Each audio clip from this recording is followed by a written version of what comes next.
գործերի մասին լսելիս դառնում առավել նյարդային, շրջանում եք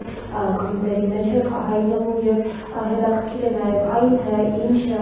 ապրումներ եք ունեցել Արցախի կորստի ժամանակ, որովհետեւ ամեն դեպքում 2023 թվականին հրապարակային խոսքում ձեզ համար Արցախը դեռ Հայաստան է եւ եթե կարելի է մեկ հաց եւս եկեղեցու հետ կապված, որովհետեւ այն ավարտել եք նախընտրական ծրագրում, ինչ է սպասվում Վեհապան Հայրապետին, եթե դուք ընտրվեք եւ ինչպես է հեռացնելու նրան, եթե օրակարգում է լինելու այն ու ինչպես է հասնելու այդ ճանապարհին, որովհետեւ դեկտեմբերի 17-ին մենք համոզվեցինք, որ ժողովուրդը Վեհապան Հայրապետի կողքին է։ Շնորհակալ եմ հարցի համար, ես կարծում եմ, որ շատ բնական է, որ 2020 թվականի իրադարձությունները էմոցիա են պարունակում, հասկանալիորեն։ Դուք հարցնում եք ինչ ապրումներ եմ ունեցել, անձնական։ Ես կարող եմ ասել հետևյալը։ Եթե տենց խոսակցությունը միջև այդ աստիճանի բացում եք, ես ընդհանրապես երևի վերջին գիտակցական կյանքում առաջին անգամ, երբ ես դադարել եմ ամենօրյա աղոթքներ ունենալ, այդ եղել է 2020 թվականի մայիսի 2020 թվականի նոյեմբերի 8-ից հետո։ Չէ, ընդհանրապես, ասում եմ, ընդհանրապես։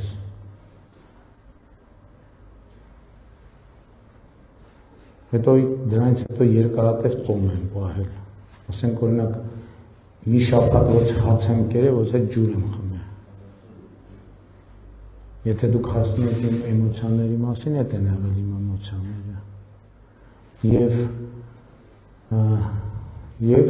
դրանից բխող բոլոր հետևանքներով են, բայց հետո էլի սկսել եմ մտածել, ինչ է տեղի ունեցել եւ ինչու։ Եվ հասկացել եմ, որ իհարկե մի անգամից չեմ հասկացել, քայլ-քայլ հասկացել եմ, որ Հայաստանը Ղարաբաղյան շարժման դրվել է թակարդի մեջ եւ այդ թակարդից պետքա դուրս գա։ Եվ ուրախ եւ հպարտ եմ, որ ինձ հաջողվել է Հայաստան դուրս բերել այդ թակարդից։ Այդ ամբողջը։ Եվ էմոցիան կապված է ուրիշ բանի հետ, որ ես տեսնում եմ, որ այսօր կոնկրետ մարդիկ լրտեսական գործունեության տրամաբանության մեջ Հայաստանը ուզում են հետ տանել կոնֆլիկտի թակարդի մեջ։ Այս ամբողջ պատմությունը։ Մնացածն է էմոցիոնալ։ Ես զարմանում եմ, ասենք մարդ կա, որի համար այս թեմաները էմոցիոնալ չեն։ Եթե մարդ կատնեց, ուրեմն առավել ևս։ Ես չեմ զարմանում, որ ասենք Ռոբերտ Քոչարյան նման մարդը էմոցիա չունի, նա որտեղ սառնասիրտ մարդասպան է, ինչի պետք է էմոցիա ունենա։ Սառնասիրտ մարդասպան, որի տեղը բանտում է։ Կարծում եմ բանտում իր էմոցիաները կամաց-կամաց կսկսեն վերականգնվել։ Կամ Ծառուկյան Գագիկը ինչի պետք է էմոցիա ունենա։ Քյարփինջը ոնց կարա էմոցիա ունենա։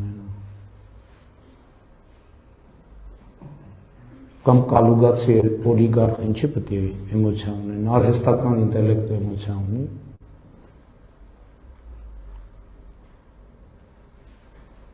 Ես էմոցիոնալ մարդ եմ,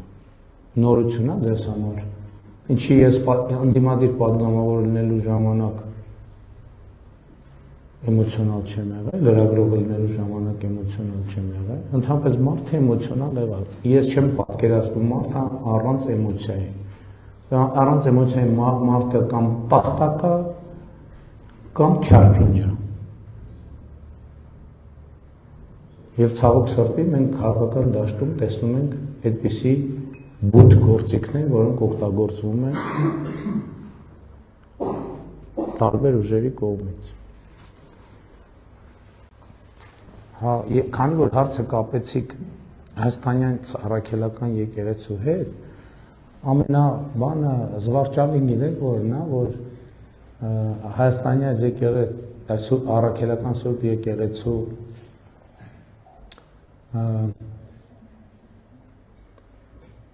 Պաշտպանության դիրքերից հանդես են գալիս մարդիկ, հա հետո բնականաբար վերականգնել եմ աղոթքներս, այնեն չի, որ միջև հիմա դադարել եմ, ակնհայտորեն։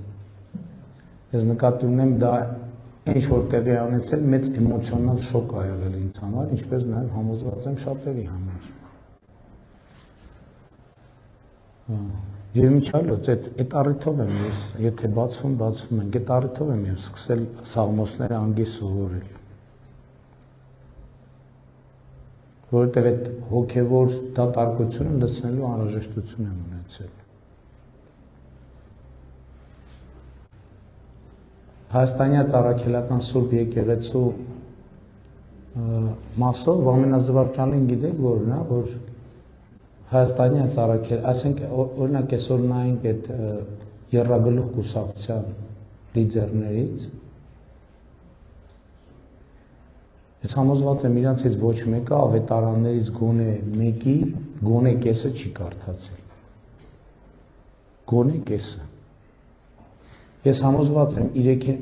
ազգային ինքնությունից հանդես են գալիս մարդիկ, որ համոզված են հայ ժողովրդի պատմության ամենապրիմիտիվ հարցերին չեն կարող պատասխանել, ընդհանրապես գաղափար չունեն։ Կարանք տեստ անենք, ամենապրիմիտիվ հարցերին հայ ժողովրդի պատմության չեն կարող այդ մարդիկ պատասխանել, չեն կարող պատասխանել։ Այդ մարդիկ տարրական գրագիտության խնդիր ունեն, տարրական գրագիտության։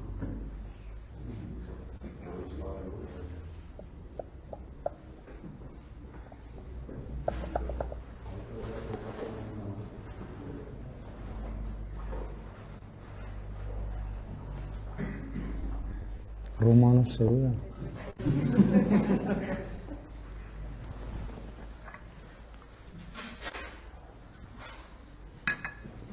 Ձեր միկրոֆոնները աշխատում է։ Հա։ Հա, շատ լավ։ Եվ էս է իրողությունը, եւ իմիջայլոց ասեմ։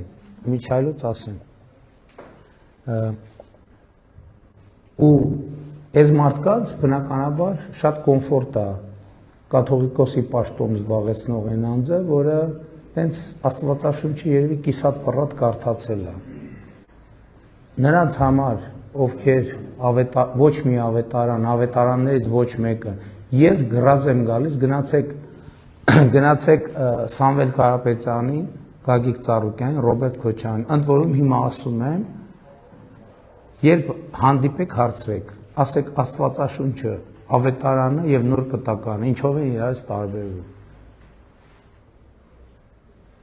Այս բան եմ ասում, ավետարան, Աստվածաշունչը, նոր կտականը, ինչով են իրարից տարբերվում։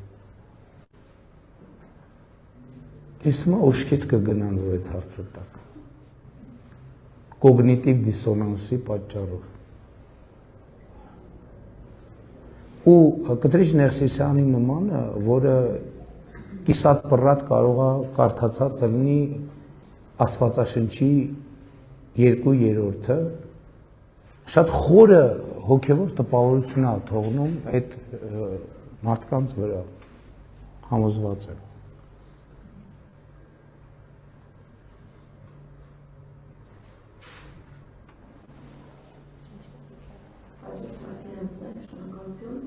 Ժողովրդի կամքի արտահայտությունը ինքնին արդեն մեզ բոլորիս կդնի իրողության առաջ եւ որոշման առաջ, որը պետք է կատարածվի։